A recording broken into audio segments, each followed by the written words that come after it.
2 has brought me back to a place that I haven't been in since probably the original Dark Souls.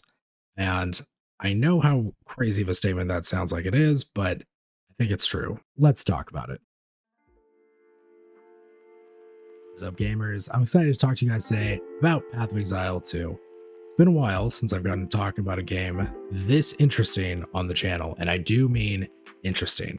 I'm gonna get it out of the way right here up front. I do like the game. I think it's very, very good, at least in some regards. But my overall impression of this game is that of intrigue and curiosity. What do I mean by that? Well, let me break it down. There's a lot of things I really love about this game. As you can tell from the intro, with my comparison to Path of Exile 2 and Dark Souls, I think the gameplay is very, very Souls-like in the sense of how punishing enemies and bosses can be, while also still feeling very, very fair in the way that they engage in combat with you, the player. The game gives you a lot of freedom to tackle the maps in whatever kind of way you want, right?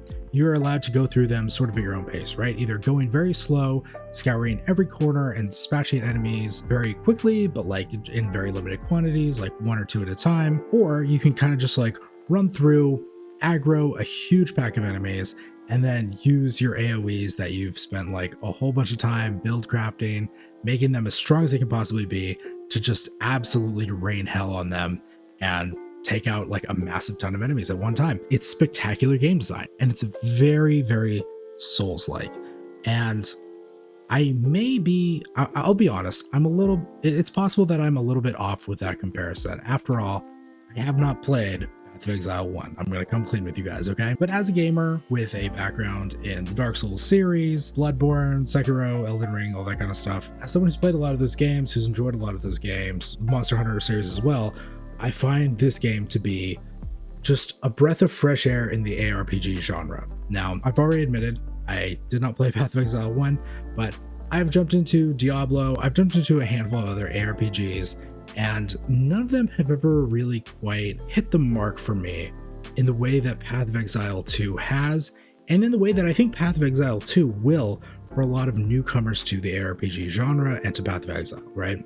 I think there's a lot going for this game that if the developers handle it right, they could be sitting on an absolute smash hit if they play their cards right. Now, I realize it's been a little over a week, at least at the time of recording this, that this game has been out, and I've seen a lot of love for this game online, so I'm going to touch on some of the things I really like, and I hope you guys agree with me, but you know, I'm sure you've heard a lot of this in other places, so let's just kind of run through it real quick, okay? The build crafting in this game is expansive, to say the least, right? And not just that, but it's very rewarding and very, very immediately rewarding, I think, is actually a more apt way of putting it, where you, with, you know, a handful of passive points stacked up, can change your build and your playstyle dramatically if you want to, if you're so inclined, right? And I think those opportunities provided to you are provided not just through the passives, but also through the little skill gems that you get throughout your playthrough that I know some people have said have had a few things to gripe about the drop rates in this game. I think the devs have been pretty on top of it in terms of fixing some of those drop rates and fine-tuning some of the balance issues here and there. At this point in the game, I will say I have been finding myself with a lot of gems in my inventory and just plenty of opportunities to change up my build as I need to. So that's something that like can be changed, can be scaled forward, can be scaled back, just based on like where I think the potential is. I think it's there's a lot of room for this game to be very, very good, as long as they don't completely screw it up. A few of the quality of life features I really appreciate as well. I just want to kind of shout them out really quick. Actually, just one in particular that I think is really, really cool.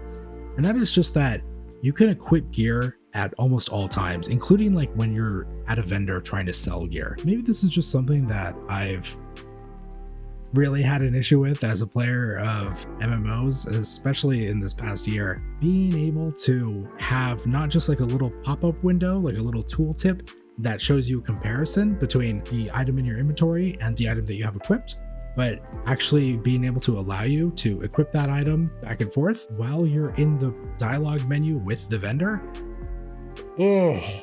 It's just like, it's a very small thing, but it's so so good. And this game has a lot of things like that. However, I don't think it's perfect. We're going to get to that in a second. But before we do, I want to get to another thing that I really like that also has a little bit of a caveat to it, right? I want to talk about the environments in the game, right? I think the environments work incredibly well with the enemies that you find in the environments, right? And I think this is one of those things where, in a lot of modern games, I've noticed this, and I'm sure you guys have too, where you'll start off fighting some basic enemy types, and as you kind of progress through the game, what you may notice is that the enemies that you fight at higher levels, at higher difficulties in the game, are not really all that different from the enemies that you started with at the very beginning of the game. They're in fact just reskinned versions of those enemies. And while I won't say Path of Exile 2 completely avoids this, there are like generic fodder that will run at you and just try to do physical attacks. There are, I think in the first levels, they're called crabs, but they get different names later. Basically enemies that sit back and just shoot basic like ranged attacks at you. I'm not going to pretend like Path of Exile 2 doesn't reskin enemies at all, but I will say that they do take an effort to introduce new enemies that feel appropriate in their environment, right? I think there's a level very early on in the game that it takes place underground, sort of like underneath a bunch of trees and a bunch of forests, and there's a bunch of roots on the sides of this cave. And those roots provide cover for these like tree enemies that take these massive like heavy swings at you, the player, as you pass by. As a Souls fan, it's a really cool thing to see. It's a really cool feeling to have when the devs make a very conscious effort to put enemies into a map that mesh very well with the actual visual environment that they're in. You don't see that all the time, but you definitely see that in this game quite a bit. As for the negatives, or at least the parts that feel a little bit unfinished in this game, I will say there are a few things like coming back to those environments that I like so much. The map sizes, or at least the way that you can travel around the map, does feel a little bit weird. It feels a little odd that sometimes when you have to backtrack in a map, there's not really an option to fast travel from one checkpoint to another. Even if you've spent a whole bunch of time clearing out every single enemy in between those two checkpoints, you still have to like make the trek. I don't really understand why. It's not fun. It doesn't really add anything cool to the gameplay. It's just kind of a slog. I hope they take a look at this and maybe find a way to revise this. Let's see. Another thing that I was talking about was some of the quality of life things. One of the ones I don't really care for is the inventory size. Now, something you're going to notice about Path of Exile, if you haven't played this kind of game before, is they have kind of like a DayZ inventory management system where your inventory is made up of a bunch of these little squares, and you don't just, items don't just have like a weight assigned to them or something like they do in like a Bethesda RPG or something like that. They actually take up like a physical amount of squares in your inventory. And so getting everything to fit in your backpack or in your inventory isn't just a matter of making sure that you have the space, but actually a matter of organizing them so that they can actually fit there. In a game like DayZ, I think that works really, really well because it puts you more in the headspace of a survivor in the zombie apocalypse, right? You have probably like a rucksack with you, and you have to make sure that everything can fit in that because that's all you can carry. And being able to, what exactly you can carry with you is of, extreme importance in a game like DayZ. In Path of Exile, or at least Path of Exile 2, I'm not sure I see the point of that. What I kind of end up doing is just teleporting back to town like every 2 minutes to just sell off all the crap that I picked up that I don't need. And it just feels like, why even have that inventory management system then at that point? You don't have to be particularly careful with the way that you manage your inventory because you can summon a portal at basically any point in the game to travel back to your encampment and sell stuff to a vendor. Why even have a system at all in place where you force players to sort of manage their inventory and like how it's placed in their backpack? What's the point of that? If you have an alternative viewpoint, like go ahead and share it with me in the comments. I'd love to hear from you guys about like how you feel about the game. Another thing that I feel a little bit weird about is the auto aim in this game. I play on controller, which I think the game is very well optimized for. That is one of my favorite parts about the game, actually, is just how well it feels on my controller. It feels very much like a twin stick shooter. And I mean that like as a compliment. It feels really, really, really good. One thing that is a little bit annoying is when I'm using spells that kind of require me to take my thumb off of that second joystick and use like the X or Y button on my little Xbox gaming pad that I use for my PC. When I do that, I find that the auto aim feature in this game can be a little hit and miss. And doesn't always target exactly who I think it should. That can be true if an enemy is kind of like at the edge of your screen, or like if another enemy tries to like jump towards you while you're, you know, primarily targeting like a different enemy, and you don't necessarily want to take your focus off of that one who you're primarily targeting. That can be an issue with the auto aim. I don't want to be a backseat dev and tell them how to fix it, because I don't know that I have like a perfect solution cooked up in my head, but it's something that I think could use a little bit more work at the very least. And kind of in that same vein, I think there are some things in this game, some mechanics at least, that could use a little bit more time in the oven, or could have a little bit more attention paid towards explaining them to the player, right? So I think a good example of this is like two-handed versus one-handed weapons. Without actually, you know, considering that I'm playing on keyboard and I can't hover over these things with a mouse, or at least I'd have to like put down my controller and do that. It does feel a little bit bad that the one-handed versus two-handed thing isn't made very explicitly obvious. Just when I'm putting my little controller cursor over an object, I have to actually select an object, examine it by clicking in the joystick, and then putting the cursor over what the object is before it tells me like, this is a two-handed weapon or this is a one-handed weapon. And I think that's a little bit weird. It can feel a little bit weird, especially if, like me, you start on the sorcerer class. I've tried a handful of some of the other classes, but I've noticed that there are a lot of weapons in this game that you can start with that are two-handed weapons.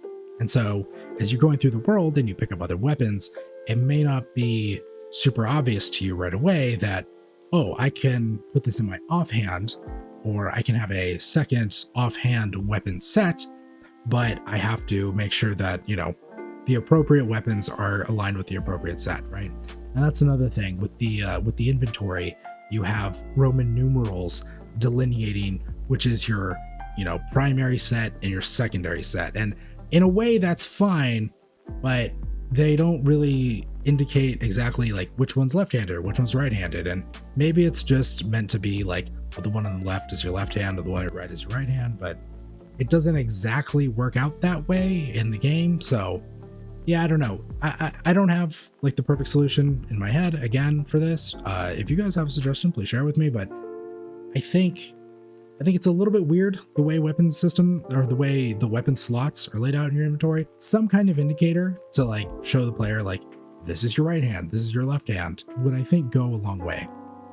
But in a really funny way, I think some of these sort of like limitations or setbacks really kind of give the game that Dark Souls feel, right? Where I think in the original Dark Souls, you had like just a row of squares on top, and these were your right-handed weapons. And then the row of squares underneath would be like your left-handed weapons. And, you know, if you tried to put weapons in there, it's not that hard to figure it out, of course, but it's just one of those things that's like not immediately obvious. And why shouldn't it be, you know?